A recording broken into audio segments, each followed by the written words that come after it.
ಇಂದೇ ಡೌನ್ಲೋಡ್ ಮಾಡಿ ಮತ್ತು ನಿಮ್ಮ ನೆಚ್ಚಿನ ಶೋಗಳನ್ನ ಆನಂದಿಸಿ. ಅವನು ನೋಡ್ತಾ ಇದ್ರೆ ಕೆಲವು ಸಲ ನನ್ನ ಹಿಂದಿನ ದಿನಗಳ ಜ್ಞಾಪಕ ಬರುತ್ತೆ. ದೊಡ್ಡ ಯಜಮಾನ್ರು ನನಗೆ ಮಾವ ಆಗ್ತಾರೆ ಅಂತ ನಾನು ಕನಸಲ್ಲೂ ಅನ್ಕೊಂಡಿರ್ಲಿಲ್ಲ. ಎಂತ ಆಶ್ಚರ್ಯ ನೋಡು, ಈಗ ಸುಬ್ಬುಗೆ ನಾನು ಮಾವ. ಆದರೆ ಸುಬ್ಬು ಜೀವನ ನನ್ನ ಜೀವನ ಥರ ಆಗಬಾರ್ದು. ಅವನಿಗೆ ಜೀವನದಲ್ಲಿ ಸುಖ, ಸಂತೋಷ ಎಲ್ಲ ಸಿಗಬೇಕು. ಹಿ ಡಿಸರ್ವ್ಸ್ ಇಟ್. ಪಾಪ ಮನಸ್ಸಲ್ಲಿ ಎಷ್ಟೇ ಸಂಕಟ ದುಗಡುಗಳಿದ್ರೂ ನನಗೆ ನೋವಾಗಬಾರ್ದು, ನನ್ನ ಹೆಸರಿಗೆ ಕಳಂಕ ತಟ್ಟಬಾರ್ದು ಅಂತ ಅವನೇ ಎಲ್ಲ ಸಹಿಸ್ಕೊಂಡ. ಇಂಥ ಹಳೆಯ ಸಿಗಕ್ಕೆ ನಾನು ಪುಣ್ಯ ಮಾಡಿರ್ಬೇಕು.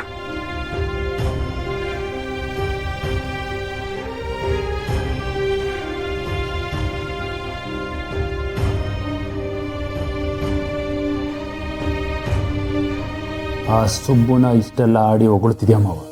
ನಿಜ, ನಿಮ್ಮ ಹೆಸರಿಗೆ ಕಳಂಕ ಬರಬಾರ್ದು ಅಂತ ಅವನು ಒದ್ದಾಡ್ತಿರ್ತಾನೆ. ಆದರೆ ಈಗ ನಾನು ಆಡಿಸೋ ಆಟದಲ್ಲಿ ಅವನಿಂದಾನೇ ನಿನಗೆ ಕೆಟ್ಟ ಹೆಸರು ಬರಬೇಕು. ಈ ಮದುವೆಯಿಂದಾನೇ ನಿನ್ನ ಘನತೆ, ಗೌರವ ಹಾಳಾಗಬೇಕು. ಯಾರನ್ನಾದರೂ ಸೋಲ್ಸೋಕ್ಕಾಗದೇ ಇದ್ದಾಗ ನಮಗೆ ಉಳ್ಕೊಳ್ಳೋ ಒಂದೇ ಒಂದು ಅಸ್ತ್ರ ಅಂದರೆ ಅವ್ರ ಬಗ್ಗೆ ಅಪಪ್ರಚಾರ ಮಾಡೋದು. ಇವತ್ತಿನ ಕಾಲದಲ್ಲಂತೂ ಯಾರಿಗಾದರೂ ಅವಮಾನ ಮಾಡೋದಾಗಲಿ, ಅಪಪ್ರಚಾರ ಮಾಡೋದಾಗಲಿ ತುಂಬಾ ಈಸಿ. ಸೋಷಿಯಲ್ ಮೀಡಿಯಾ ಅನ್ನೋ ವಿಷ ಸರ್ಪ ಒಂದು ಸಲ ಬುಸ್ಕೊಟ್ರೆ ಸಾಕು, ಅದು ವಿಷಕಾರೋ ಕೆಟ್ಟ ವಿಷ ಜಂತು ಆಗಿದ್ರೂ ಜನ ಅದಕ್ಕೆ ಹಾಲೆರಿತಾರೆ. ಹೇಳಿದ್ನಲ್ಲ, ಕಣ್ಣು ಮುಚ್ಕೊಂಡು ನಂಬ್ತಾರೆ. ಸಮಾಜ ಆಗಿರೋ ವಿಷಯಗಳನ್ನೇ ಅಗ್ದು ತೆಗೆದು ಅದೇ ಹಳ್ಳದಲ್ಲಿ ನಿನ್ನ ಗೌರವನ ಸಮಾಧಿ ಮಾಡಿಸ್ತಾರೆ.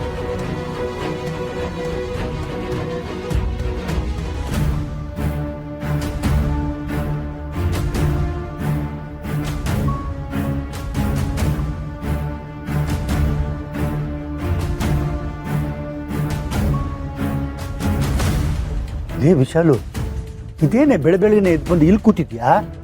ಏನಾಯ್ತು ನಿಂಗೆ? ಅಲ್ಲ ರೀ, ಹಾ, ನಿನ್ನೆ ಸಾಕಷ್ಟು ಹೊತ್ತು ಹೊರಗೆ ಇದ್ವಿ ಅಲ್ವಾ? ಹೌದು. ಆದ್ರೂ ಏನೇ ಆದ್ರೂ ಅದು ಹೇಗೆ ಹೇಳ್ಬೇಕು ಅಂತ ಗೊತ್ತಾಗ್ತಾ ಇಲ್ಲ. ನಿನ್ನೆ ರಾತ್ರಿ ನಾವು ಸಾಕಷ್ಟು ಹೊತ್ತು ಹೊರಗಿದ್ರು ಮಗ ಸೊಸೆ ಮಧ್ಯ ಏನು ನಡೆದಿಲ್ಲ ಅಂತ ಅನ್ನಿಸ್ತಿದೆ ನನಗೆ. ಇದು ಹೇಳಕ್ಕೆ ಒಂಥರ ಆಗ್ತಿದೆ. ನಾವೆಲ್ಲರೂ ರೂಮ್ಗೆ ಹೋಗಿ ನೋಡಿದಾಗ ನಾವು ಹೇಗೆ ರೆಡಿ ಮಾಡಿ ಬಂದಿದ್ವೋ ಅದೆಲ್ಲ ಹಾಗೆ ಇತ್ತು. ಅವರಿಬ್ಬರು ಮಧ್ಯ ಹೊಂದಾಣಿಕೆ ಬಂದಿಲ್ಲ ಅನ್ಸುತ್ತೆ ರೀ. ಅಯ್ಯೋ ದಡ್ಡಿ, ಇಷ್ಟಕ್ಕೆಲ್ಲ ಯೋಚನೆ ಮಾಡ್ತಾ ಕೂತಿದ್ದೇನೆ. ನನ್ನ ಮಗನ ಬಗ್ಗೆ ನಿನಗೆ ಗೊತ್ತಿಲ್ವಾ? ಅವನು ತುಂಬಾ ಮುಜುಗರ ಮಾಡ್ಕೊತಾನೆ ಕಣೆ. ಎಲ್ಲ ಹೊಸ್ದಲ್ವಾ, ಸ್ವಲ್ಪ ದಿನ ಹಿಡಿಯುತ್ತೆ ಕಣೆ. ಅಲ್ಲ ಕಣೆ, ನೀನು ಸಂಸಾರ ಮಾಡ್ದವಳು, ಇದೆಲ್ಲ ನಿನ್ಗೆ ಗೊತ್ತಿಲ್ವಾ? ಅದಾಗಲ್ಲ ರೀ. ಶ್ರಾವಣಿ ಅಮ್ಮನ ಬಗ್ಗೆ ನನಗೆ ಚೆನ್ನಾಗಿ ಗೊತ್ತು. ನೀವು ಹೇಳ್ದಾಗೆ ನಮ್ಮ ಮಗನ ಬಗ್ಗೆನೇ ನನಗೆ ಡೌಟು. ಇನ್ನೊಂದು ವಿಷಯ ಗೊತ್ತಾ? ಶ್ರಾವಣಿ ಅಮ್ಮನಿಗೆ ನಮ್ಮ ಮಗ ಅಂದರೆ ಪಂಚ ಪ್ರಾಣ. ಅವನ್ನ ಮನ್ಸಾರೆ ಪ್ರೀತಿಸ್ತಾರೆ. ಅದನ್ನ ಖುದ್ದಾಗಿ ನನ್ನ ಹತ್ರ ಹೇಳಿದ್ರು. ಈ ವಿಷಯ ಗೊತ್ತಾ ನಿಮ್ಗೆ? ಈ ವಿಷಯ ನನ್ಗೆ ಆಗ್ಲೇ ಗೊತ್ತು ಕಣೆ. ಆದ್ರೆ ನಿನಗ್ ಗೊತ್ತಿಲ್ದಿರೋ ವಿಷಯ ಇನ್ನೊಂದಿದೆ. ನನಗ್ ಗೊತ್ತಿಲ್ದಿರೋ ವಿಷಯನ?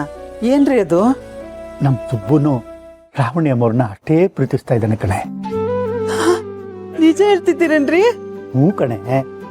ಶ್ರಾವಣಿ ಅಮ್ಮವರು ನಿನ್ನ ಹತ್ರ ಹೇಗೆ ಪ್ರೀತಿನ ಹೇಳ್ಕೊಂಡ್ರು, ಸುಬ್ಬುನು ಅವನ ಪ್ರೀತಿನ ನನ್ನ ಹತ್ರ ಹೇಳ್ಕೊಂಡ ಕಣೆ.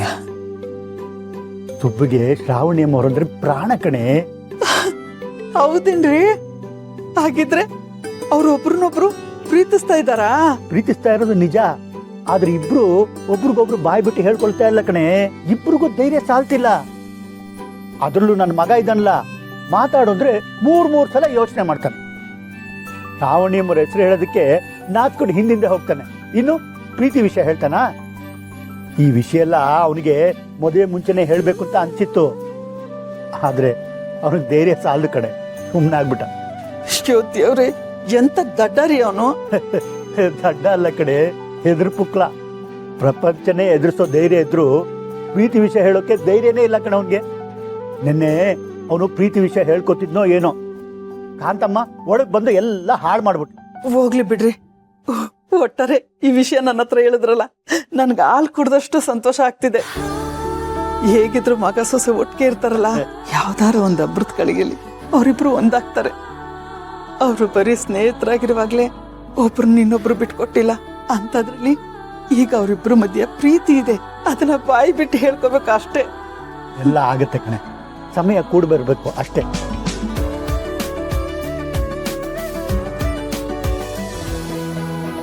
ವೀರ, ಮತ್ತೆವ್ರೆ ನಾನಿನ್ ಹೋಗಿ ಬರ್ತೀನಪ್ಪ. ಇಷ್ಟು ಬೇಗ ಹೊಟ್ಬಿಟ್ರ?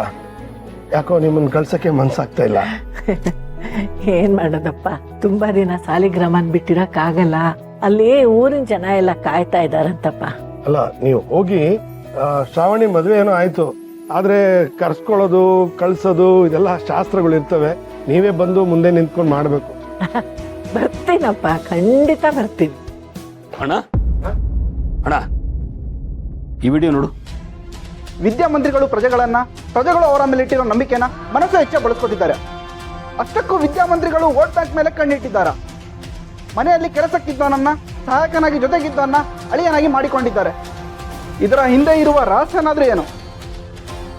ಮೊದಲು ಮದುವೆಯಾಗಿ ಆ ಮದುವೆನ ಮತ್ತೆ ಬಿಡಿಸಿ ಪುನಃ ಮದುವೆ ಮಾಡಿದ್ದಾರೆ. ಈ ನಾಟಕದ ಹಿಂದೆ ಬೇರೆ ಏನಾದ್ರೂ ಷಡ್ಯಂತ್ರ ಇದೆಯಾ? ಇದೆಲ್ಲ ಪ್ರಜೆಗಳ ಗಮನ ಸೆಳಿಬೇಕು ಅಂತ ಮಾಡ್ತಿರೋದ?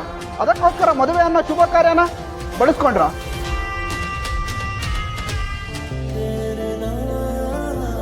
ಮೇಡಮ್ ಸಂತೋಷವಾಗಿದ್ದಾರೆ. ಇದೇ ಒಳ್ಳೆ ಟೈಮ್.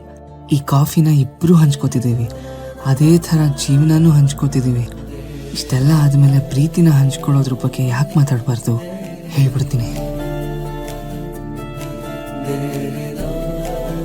ಏನು ಹಂಗೆ ನೋಡ್ತಿದ್ಯಾ?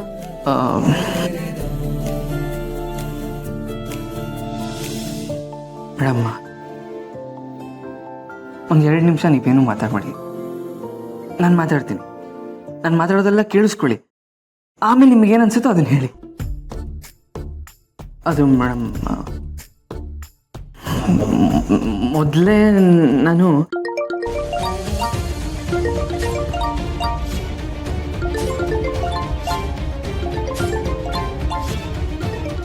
ಯಜಮಾನ್ರೆ ಕಾಲ್ ಮಾಡ್ತಿದ್ರೆ. ಯಜಮಾನ್ರೆ, ಸುಬ್ಬು, ಶ್ರಾವಣಿನ ಕರ್ಕೊಂಡು ಈ ಕೂಡಲೇ ಮನೆಗೆ ಬಾ. ಈಗಲೇನಾ ಯಜಮಾನ್ರೆ? ಯಾಕೆ ಏನು ಅಂತ ಕೇಳ್ಬೇಡ, ಈಗಲೇ ಬಾ. ಸರಿ ಯಜಮಾನ್ರೆ, ಆಯಿತು, ಕರ್ಕೊಂಡು ಬರ್ತೀನಿ. ಮೇಡಮ್, ಯಜಮಾನ್ರು ಈಗಿಂದೀಗಲೇ ನಿಮ್ಮನ್ನು ಕರ್ಕೊಂಡು ಮನೆಗೆ ಬಾ ಅಂತಿದ್ದಾರೆ. ಏನೋ ಅರ್ಜೆಂಟ್ ಅಂತೆ. ಇದಕ್ಕಿದಾಗೆ ಮನೆಗ ಏನು ಹೇಳ್ಬೋದು? ಗೊತ್ತಿಲ್ಲ ಮೇಡಮ್, ನಾನು ಹೋಗಿ ರೆಡಿ ಆಗ್ತೀನಿ, ಹೋಗ್ಬಿಡೋಣ.